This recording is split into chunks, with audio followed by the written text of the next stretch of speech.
Okay, so what I was saying, yeah, was making sure that when you have suffered from a body part being unable to train and whatnot, make sure that the supporting muscles around it aren't taking over. So even though you're thinking you're lifting correctly, you might find that other body parts are actually doing it more than you think. So really keep a check on what's lifting. Make sure that you're isolating joint movement and ensuring that the muscle you want to be targeting is actually working, and you're not bringing things in. Like with the shoulder, you'll see on a lot of people when they start lifting shoulders, they start punching the traps up. That's because the traps pulling the shoulder in, taking some of the load. But what it can do, if it's just happening to one shoulder, is it can offset you, and it'll actually pull your shoulder out of alignment along, and that affects the whole side of your body as well, because it can end up pulling your rib cage up, it can end up knocking your hips off. There's a whole host of things that go wrong for it. So just make sure that you're doing your rehab work on any lagging parts where it's needed, and that you are isolating it. Now that might mean dropping weight, which isn't a bad thing. Drop your weights. You are far, far better lifting a lighter weight well than a heavier weight averagely or poorly. It's incredible the amount of people you see lifting big weights because they think that they're going to get more gains from it, and they're just absolutely missing the muscle they're trying to target because they're having to lever the weight up with so many other supporting muscles. So it defeats the whole entire purpose of the movement. So that's number 2 done. Number 3, what was the question I was asked? It was, what is the best way to lean out? Simply, the best way to lean out is to get your macro balance sorted and developed and tailored towards shredding. That's the only way to do it. Get it balanced, make sure your proteins, carbs and fats are set in the right balance. Stick to them consistent daily targets. Have it done properly by somebody who knows what they're doing. Invest in it. If you can't do it, if you don't have the educational background that would allow you to work it out yourself and have the knowledge to do it, then pay somebody that does. I mean, if you go on my Facebook page, look at the transformation pictures I've put up there from just I think it's 3 of my clients. It's unbelievable. Now these guys were good at their training. They knew what they were doing with their training, but they just didn't know what to do with their food properly. And it just goes to show what you can do when you put effort with knowledge. It generates such great results in such a short time, because so you see so many people all the time busting their ass in the gym to try and get lean, get abs and all this. It is not going to happen unless your food is right. You need to be consistent. You need to be consistent on a daily basis to be able to hit your targets, hit your goals and achieve your overall goal. If you're guesstimating what you're eating, then you're going to be inconsistent every day, because you're not going to know exactly what you're eating.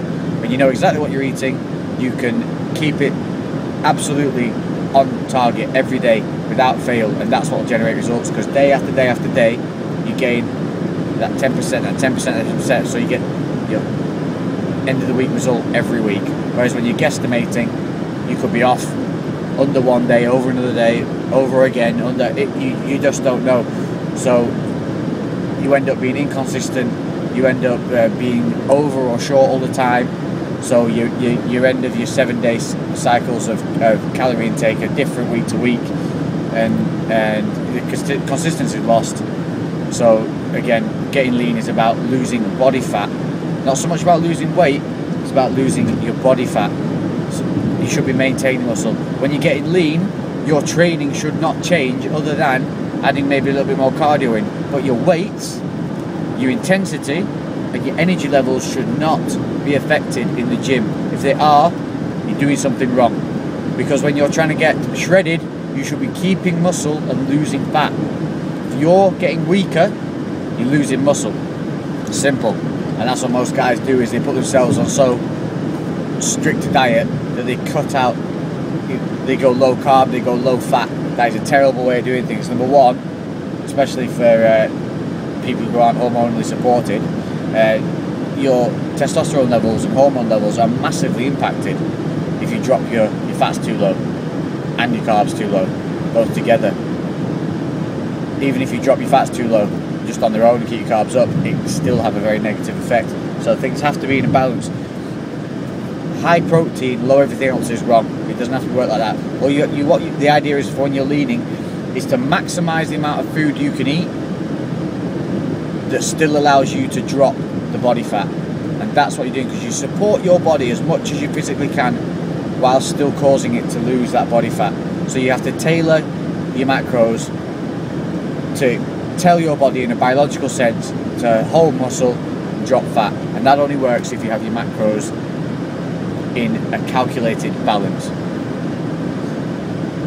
The main thing from it is is do not drop your carbs and fats too low, because it will have a negative impact. Not only that, you'll end up with the it's known as a rebound effect.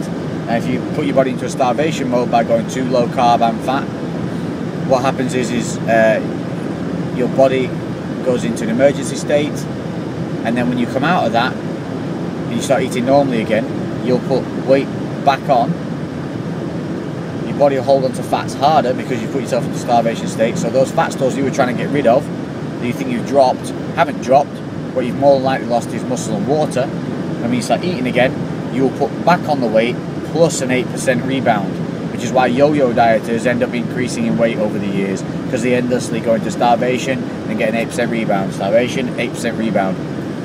This is what I mean. It has to be when you are, whether you are on bulking, which I don't like, lean gain is what I like to aim for, or shredding.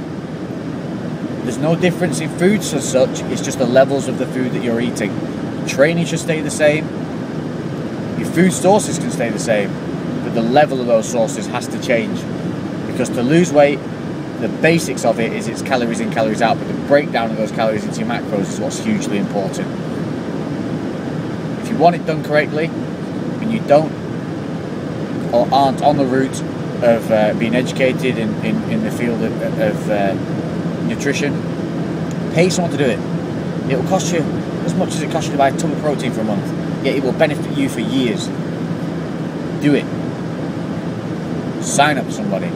Not saying come to me. I mean, my clients, I take on maybe 10 people every 3-4 weeks, because I physically don't have the time, and I'm not here to just take on endless amounts of plans and whatnot to not deliver. So, you know, find somebody good. Find somebody as well that looks like you want to look. The amount of guys out there that are preaching this and that and just look completely average is unreal.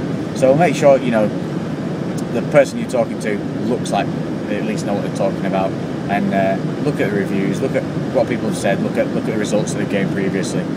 But if they put you on chicken and broccoli, run away. It's wrong. Get your money back. So that's it for the LEX-LOG now. Literally, it's 20 past 8, and I'm literally just driving straight from work to the gym. 20 past 8. So I'll probably get out of the gym at like 9:30, 20 to 10, straight home, protein shake, hour later, meal, and then bed. I think I've got around about 30 grams of carbs left today, so I'm going to play around with those and try and maximise my food for the allowance I have left. We've got about 3 or so weeks to go. I'm coming in well for the show, so we shall see. I think we're a little bit, well, we're a little better than last year. Coming in hopefully leaner but heavier. I've taken a good time in this last 12 months to really heal up, train hard and train smart more than anything. I've trained a lot of my, changed a lot of my training, my techniques, lightened the weight, yet grown. Heavy doesn't mean big. Smart means getting bigger. So train smart, train hard, aim high. I'll keep these bad boys coming. I apologise for the delay. Sometimes, you know, life does get on top of you and stops you doing what you aim to do in the time frame you want to get done. But I will always get them done. I'll always get them out. Keep questions coming and firing them on Facebook. Check out the YouTube channel. I will be getting some edited video footage up next Sunday, definitely. Once I've got more spare time back again, and it will have on there all the body posturing and stuff that I've been doing for the last 6 months that has really, really benefited me. So stay tuned. Train. Boosh. Boom, baby.